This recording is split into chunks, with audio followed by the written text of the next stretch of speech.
Assalamualaikum warahmatullahi wabarakatuh. Saya Intan Lestiani Holisatul Jannah. Saya dari kelas Ekonomi Syariah 3 dan NIM saya E2019-2129. Dan di sini saya akan menganalisis 3 materi untuk memenuhi tugas UTS, yaitu yang pertama yaitu materi inflasi. Inflasi adalah kecenderungan naiknya harga secara umum dan terus-menerus dalam waktu dan tempat tertentu atau dalam sebuah negara, baik kebutuhan pokok maupun kebutuhan lainnya. Pada saat COVID, Indonesia sebelumnya juga mengalami rendahnya inflasi di bulan Ramadan yang jatuh selama bulan April sampai Mei 2020. Inflasi keduanya tercatat hanya 0,08% dan 0,07%.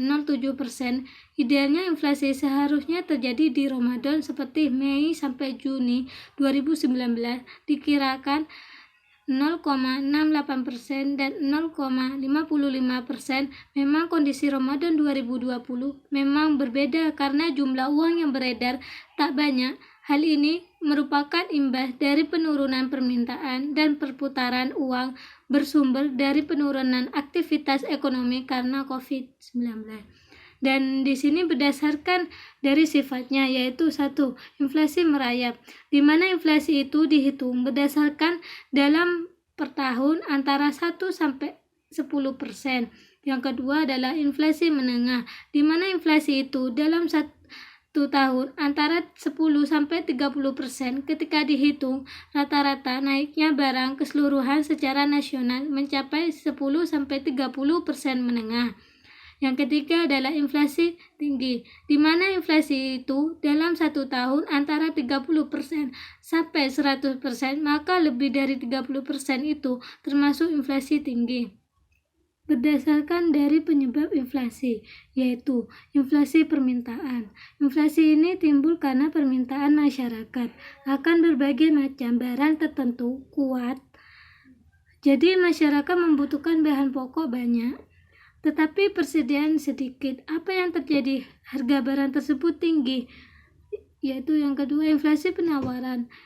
Yaitu inflasi ini timbul karena kenaikan biaya produksi atau berkurangnya penawaran agregatif. Materi yang kedua yaitu tentang uang dan fungsinya.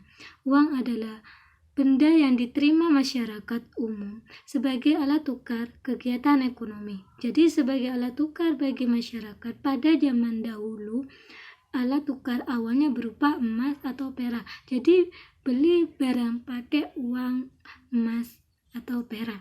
Dan tak lama lagi munculnya uang berupa kertas atau giral.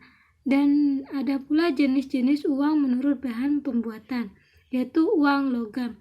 Jenis uang ini dari emas, perak, atau aluminium. Yang kedua, uang kertas. Jenis uang ini terbuat dari kertas dengan nominal yang lebih besar dari logam. Ada pula jenis uang menurut lembaga yang mengeluarkan.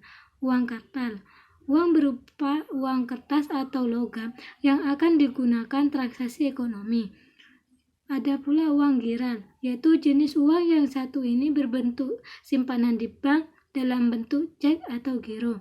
Menurut nilai jenis uang, yaitu uang penuh, uang yang tercantum sama dengan nilai dari bahannya. Misalnya uang yang terbuat dari emas akan mengikuti harga emasnya.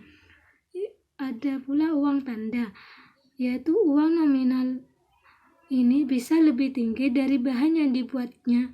Seperti uang tersebut dibuat dengan biaya 1.000, tapi nominal yang ditulis bisa saja berjumlah 5.000. Fungsi asli uang, yaitu uang sebagai alat tukar, yaitu alat tukar menukar. Contohnya saya membeli laptop, maka saya memberikan uang untuk menukar dengan laptop. Yang kedua yaitu uang sebagai satuan hitung. Jadi untuk mengukur besarnya kekayaan, uang juga bisa jadi ukuran yang pasti untuk jasa yang diberikan oleh orang lain. Uang sebagai penyimpanan nilai, yaitu Seseorang bisa mengalihkan daya beli dari masa sekarang ke masa yang akan datang. Orang bisa menyimpan uang yang didapat dari hasil menyimpan uang yang dapat dari hasil transaksi pertukaran dan digunakan lagi untuk transaksi di kemudian hari. Pada saat pandemi COVID, keuangan digital meningkat karena uang digital tidak bisa dipegang atau disentuh sehingga tidak akan menyebabkan terjadi penularan virus.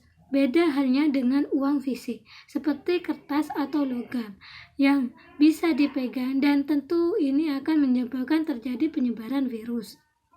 Materi yang ketiga yaitu pengangguran dalam perspektif ekonomi Islam. Pengangguran adalah orang yang masuk dalam angkatan kerja yang usia 15 sampai 64 yang sedang mencari pekerjaan dan belum mendapatkannya. Pada pandemi COVID menyebabkan tingkat pengangguran banyak di negara maupun di dunia mengalami lonjakan sebab kegiatan ekonomi banyak yang mengakibatkan pembatasan sosial untuk menekan persebaran virus, dan ada pula macam-macam pengangguran, yaitu pengangguran terbuka, yaitu pengangguran secara nyata. Dia tidak mempunyai pekerjaan atau penghasilan baik secara karyawan atau pengusaha. Yang kedua, pengangguran tersembunyi. Dia bekerja tapi tidak dalam waktu jam yang standar. Yang ketiga, pengangguran musiman. Ada pekerjaan di dalam hari tertentu seperti pertanian. Dia bekerja di musim tanam dan panen, maka selain musim tanam dan panen, dia menganggur. Yang keempat, pengangguran setengah menganggur. Dia bekerja tidak full seperti seminggu bekerja 3 hari atau setengah jam. Jenis pengangguran. Pengangguran friksional, yaitu orang yang tidak bekerja dan sesungguhnya pernah bekerja. Yang kedua, pengangguran siklikal, pengangguran yang di PHK. Yang ketiga, pengangguran struktural. Situasi ekonomi serta sekarang pandemi terjadi penurunan ekonomi dan sekarang banyak yang berhenti produksi atau karyawan secara struktural. Pengangguran teknologi. Pengangguran mengakibatkan teknologi seperti dulu walau panen pakai tenaga manusia, ternyata teknologi baru dengan sistem pakai teknologi. Dampak pengangguran, menurunkan pendapatan per kapita dan pertumbuhan ekonomi, meningkatkan biaya sosial, menurunkan aktivitas perekonomian, menurunkan penerimaan negara, dan menurunkan tingkat keterampilan. Kegiatan distribusi kurang lancar, terjadinya kemiskinan, tidak kriminal meningkatkan, dan produktivitas tenaga kerja rendah, dan upah yang rendah. Penyebab pengangguran yaitu 1. Tidak sebanding penawaran dengan permintaan pekerjaan. Yang kedua, turunnya pengeluaran total dan output. Yang ketiga, perubahan teknologi. Yang keempat, waktu yang dibutuhkan untuk mencari pekerjaan. Dan sekian dari kami. Wassalamualaikum warahmatullahi wabarakatuh.